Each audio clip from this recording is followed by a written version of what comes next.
Recent Scarborough Redevelopment proposals include a rooftop open-air cinema, which will also hold a tavern licence in the summer. The possibilities have caused concern for local bar owner Anthony Hilton.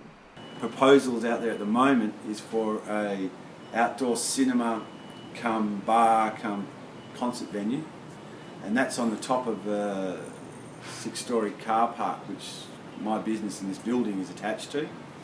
Their real thing is that they come under the guise of an outdoor cinema. But if you think, how can you make money from an outdoor cinema? You can't.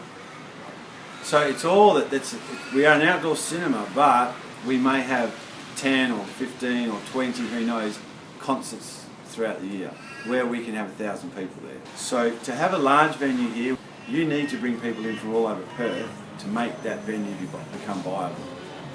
To get those type of numbers, it's going to be like the 18 to 25-year-olds. So what I would see is that large tavern would be the anchor tenant, and that's what the terminology was given to me from the property manager, or the leasing agent I should say. And being an anchor tenant, that brings people all around Perth into Scarborough, and then hopefully they feed off and go to the restaurants.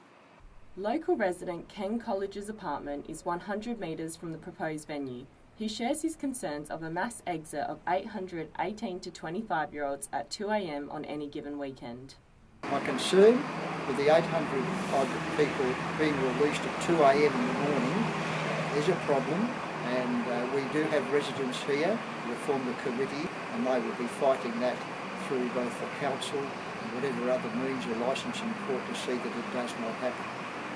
For me personally, it's more of the property development that will really bring the life into the area, because you're bringing more people that live here. The good thing about Scarborough is that now it's casual and it's relatively safe. Me personally, I would love to see 10 or 15 small bars along the strip here and multiple restaurants and cafes. I think that's the way to go. Time will only tell what happens.